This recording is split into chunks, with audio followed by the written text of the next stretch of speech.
Seniors, my heartiest congratulations to all of you for making it this far and for earning the freedom that you will enjoy as adults. And because we are crossing the threshold into a world of independence, I wanted to focus my speech on freedom. Freedom can be daunting, and it can also be incredibly exciting. It can open doors or give us the power to close them. It will, for the first time in our lives, force us to be totally and inexcusably responsible for our actions. But at its simplest, freedom, as the philosopher Jean-Paul Sartre described it, is what you do with what's been done to you. And in the last few months, we've had quite a lot of troubling things done to us. Instead of enjoying our final moments of high school with our friends, we've spent this time scared and alone. We've had to deal with an increasingly turbulent world from the isolation of our homes, protecting ourselves from a deadly virus. But to paraphrase Mrs. Klein, our efforts will not go unheard in the history books of tomorrow. Even when we would have rather been socializing than social distancing, we chose to stay at home and do what was best for others, while still exercising our most basic freedoms in speaking truth to power. To me, those choices say a lot about us as a community. Nowhere has such a continued resolve been stronger than in the hearts of this year's top scholars, and I'd like to speak directly to them for a moment. I've known most of you for a long time, and guys, we finally made it. You're in this group because you're great students, but what I admire most about you is your determination. Through these difficult times, you've tried your best to learn, even when a grade wasn't on the line. If every person in my AP English class could show up to a Google Meet every day to discuss, of all things, the 6-part Russian novel Crime and Punishment, then it should be evident that this community of scholars, one that extends beyond just those of us recognized, always steps up to the challenge. That is, we always do the most we can with what's been done to us. But as much as all of us have tried to maintain a degree of normalcy in our scholastic routines, something felt different about the end of this academic semester. It took me some time, but slowly I realized that we lacked the most important resource for our education: other people. I'll admit that despite all the Google Meets and Discord calls I've had with my friends and classmates, there are some experiences from in-person school that just couldn't be replicated. Like laughing together in linear algebra at our book's long-winded and dramatic biographies of every mathematician whose theorems it referenced. Or the class tradition of interrupting Euro lectures with sometimes relevant but always interesting fun facts.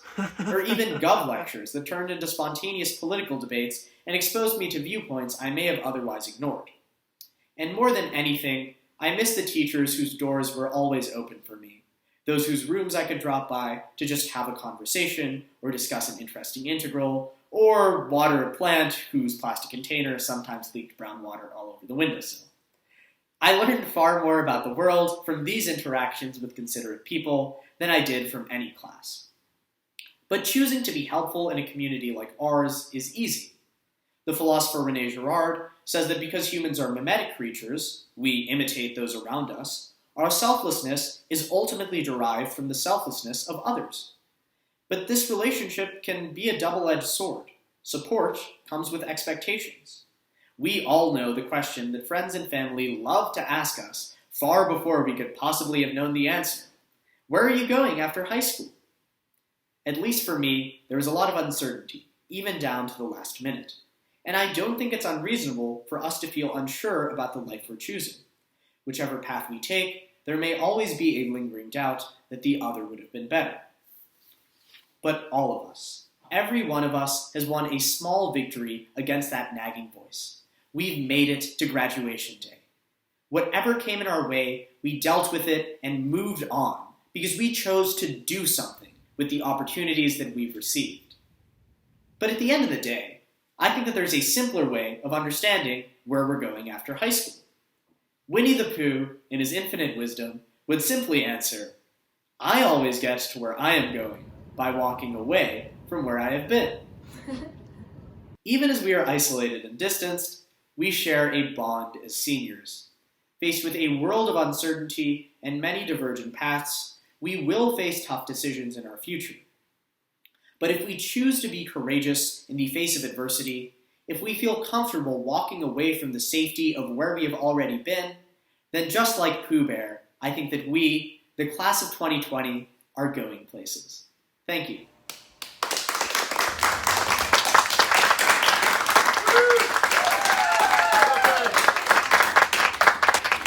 Great job, Rajeev. Thank you. Now we're going live to Dr. John McGee. Dr. McGee, take it away. Dr. McGee? Dr. McGee. We're on air. My name is John McGee, and I'm one of the principals here at FCAHS High School.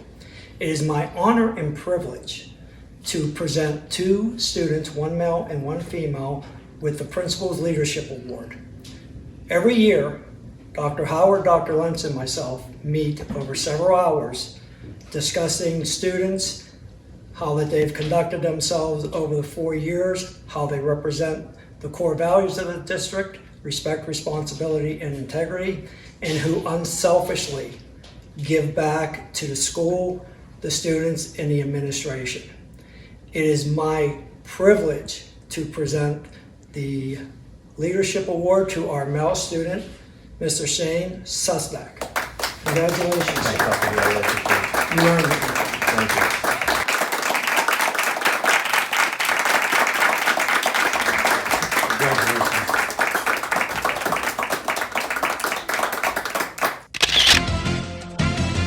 It is my pleasure to introduce our female recipient of the Principal's Leadership Award.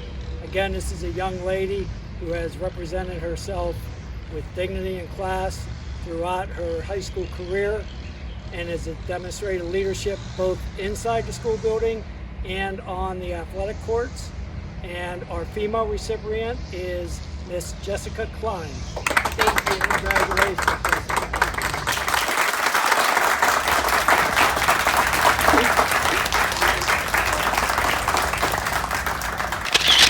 Thank you, Dr. McGee. Great job. And congratulations, Shane and Jess. We're very, very proud of you. Now we're moving on to our final set of graduates.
At this time, I'd like to ask the class of 2020 to join me in the tassel turning ceremony. So just turn your tassel from the right to the left.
It's now time for our community-wide hat toss. Are you ready, neighbors, citizens, residents, and now graduates of the Fox Chapel Area School District?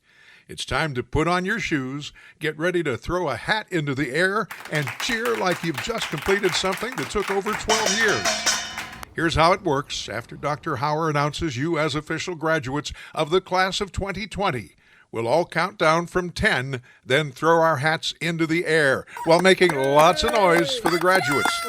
Now, you can use a picnic table in the backyard or a camping chair. If you're on the porch, that's fine. I even see a milking stool over there. I don't know where that came from. Class of 2020, you have made it. It's official. Take it away, Bill. Here we go. Hats ready? Get ready to make some noise in 10, 9, 8, 7, 6, 5, 4, 3, 2, 1. Congratulations, class of 2020, you did it. Best of luck to you on your next journey. Dream big, work hard, have fun. There was one more thing that I want to say to you. There will be no school for you in the Fox Chapel Area School District because you're graduated.